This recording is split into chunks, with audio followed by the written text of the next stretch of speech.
নমস্কাৰ শ্ৰদ্ধাৰ অসমবাসী ৰাইজ, মই আজি ফুৰিব গৈ আছোঁ পৃথিৱীৰ ভিতৰত আটাইতকৈ ডাঙৰ অভয়াৰণ্য নদীদ্বীপ।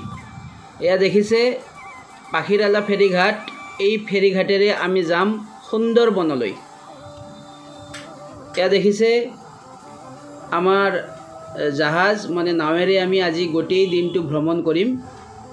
আমাৰ নাওখনৰ নাম হ'ল বাবা সুৰেন্দ্ৰ। এই নাৱেৰে আমি আজি গোটেই দিনটো ভ্ৰমণ কৰিম সুন্দৰবন। এয়া দেখিছে আমি শাৰী পাতি বহি লৈছোঁ। এয়া জাহাজৰ ভিতৰত বাথৰুম আছে, খোৱা ব্যৱস্থা আছে, গা ধোৱা ব্যৱস্থা আছে, লেট্ৰিন সকলোবোৰ ব্যৱস্থা আছে। এয়া দেখাই লৈছোঁ আপোনালোকক ড্ৰাইভাৰ, আমাৰ নাৱৰ ড্ৰাইভাৰ পূৰা বডি দেখুৱাইছে। আৰু প্ৰথমতে বিড়ি খাই ল'ব বিড়ি খাই আমাৰ যাত্ৰা আৰম্ভ হ'ব। মই নাৱৰ ভিতৰত দেখুৱাইছোঁ এনেকৈ বিচনা আছে। যদি কোনোবাই ৰেষ্ট ল'ব খোজে, জিৰাব খোজে, ইয়াত তলত আহি জিৰাব পাৰিব। এই নাৱৰ ভিতৰত এনেকৈ জেনেৰেটৰ লগোৱা আছে, মেচিন। আৰু এটা ছাইডত বাইদেউ, এটা ছাইডত দেখিছে এই আলুৰ দম, আলু ভাজি, লুচি খুৱাব।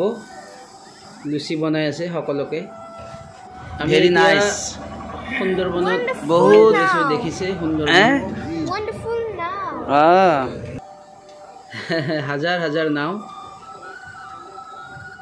অকল ভাৰতবৰ্ষৰ মানুহেই নহয়, দেশ বিদেশৰ পৰা বহু মানুহে ইয়ালৈ ভ্ৰমণ কৰিব আহে, যিহেতুকে পৃথিৱীৰ আটাইতকৈ ডাঙৰ অভয়াৰণ্য। মই অহাকালি অসমৰ পৰা অহা বহু কেইবাজনকে লগ পালোঁ। ফুৰিব আহিছে। নগাঁও, ডিব্ৰুগড়, তিনিচুকীয়া, যোৰহাট বহু মানুহক লগ পাইছোঁ। বিৰাট ডাঙৰ নদী। শ্ৰদ্ধা ৰাইজ, এই গছটো যে দেখিছে, এইজোপা গছৰ নাম হ'ল সুন্দৰী গছ। এই অৰণ্যত এই সুন্দৰী গছৰ সংখ্যা বেছি থকাৰ বাবে এই অঞ্চলৰ নাম হৈছিল সুন্দৰবন।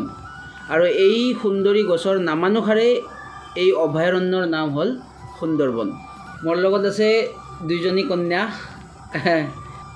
শ্ৰদ্ধা ৰাইজ, এই দেখিছে এই হৰিণা এই খাই আছে, বন খাই আছে, জংঘল লতা পাত এইবোৰ খাই আছে।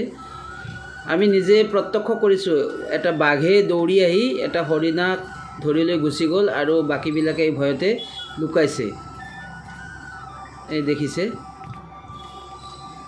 তাৰমানে যিবোৰ বস্তু ডিস্কভাৰীত দেখিছিলোঁ ইয়াত বাস্তৱত দেখিছোঁ। আপোনালোকে আহিলেও সুন্দৰকৈ দেখা পাব, খুব নেচাৰেলি। আৰু এইটো নহয় যে আপুনি সুন্দৰবনৰ ভিতৰত আমাৰ অসমৰ নিচিনাকৈ যেনেকৈ মানসেই হওক বা কাজিৰঙা হওক আপুনি জীপ চাফাৰী কৰিব পাৰিব, তেনেকুৱা নহয়। কিন্তু ইয়াত আহিলে আপুনি এনেকৈ নাৱেৰে মানে নদীত থাকি আপোনালোকে মানে অভয়াৰণ্য পৰিদৰ্শন কৰিব পাৰিব, ভ্ৰমণ কৰিব পাৰিব। এয়া মোৰ ডাঙৰ ছোৱালী, ডাঙৰ কন্যা। দুইজনী একেলগে ফটো উঠিছে। নদী ঘুমাই লৈছে আৰু এই এনেকৈ খুব সুন্দৰ, কি চাফা। বংগোপসাগৰ বেছি দূৰ নহয়, খুব নিচেই ওচৰত। শ্ৰদ্ধা ৰাইজ, আপোনালোকে জানিবলৈ সুখী হ'ব, এই দ্বীপ অভয়াৰণ্য, এই অভয়াৰণ্য আচলতে 10,000 বৰ্গ কিলোমিটাৰ, বিৰাট ডাঙৰ। কিন্তু যেতিয়া দেশ ভাগ হ'ল, বাংলাদেশত বেছিকৈ পৰিলে। 4,800 বৰ্গ কিলোমিটাৰ আমাৰ ভাৰতবৰ্ষত থাকিলে, বাকীখিনি বাংলাদেশত। এই এনেকৈ এই দেখিছে, মানে নাৱেৰে আমি ভ্ৰমণ কৰিব লাগিব। কোনো গাড়ী বা তেনেকুৱা ধৰণৰ ব্যৱস্থা সুন্দৰবনৰ ভিতৰত নাই। নাও আমাৰ যেনেকৈ ৰাস্তাত চক থাকে, ইয়াত নদীৰ চক আছে, তিনিআলি আছে, খুব সুন্দৰ পৰিৱেশ। এয়া দেখিছে, আমি এটি টাৱাৰৰ ওপৰত উঠি ফটো তুলিছোঁ। এয়া দেখিছে ভিতৰত মানে খাল খান্দি থৈছে মিঠা পানীৰ বাবে। এই খালত বৰষুণৰ পানীবোৰ জমা হয় আৰু জংঘলৰ পশুবিলাকে ইয়াত খাবলৈ আহে।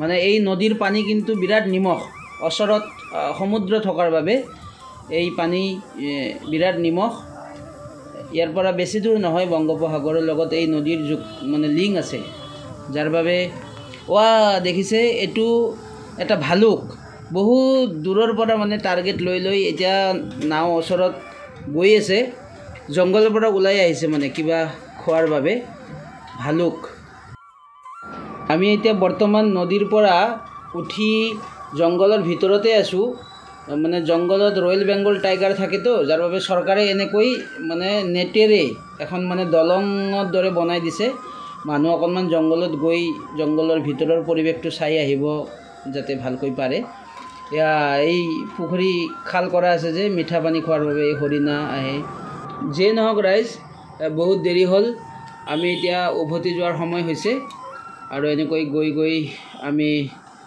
আমাৰ নিৰ্দিষ্ট ঠাই পালোঁ আৰু এয়া দেখিছে এই মাছ এনেকৈ মাছ বিক্ৰী কৰে সব নদীৰ পাৰত নদীৰ পৰা ধৰে যে নহওক ৰাইজ এইখন জগত মানে এটা নতুন জগত মই এনেকুৱা কৈ নদীৰ ওপৰত গোটেই দিনটো কতো ভ্ৰমণ কৰা নাই খুব সুন্দৰ লাগিছে আপোনালোকে নিশ্চয় আহিব আৰু আহিলে মোক যদি পাৰে এবাৰ কণ্টেক্ট কৰি আহিব আপোনালোকৰ নিশ্চয় সুবিধা হ'ব বুলি ভাবোঁ মোৰ ফোন নম্বৰটো মই ডেছক্ৰিপশ্যনত দি দিম আপোনালোকে ফোন কৰি যোগাযোগ কৰিব পাৰিব ধন্যবাদ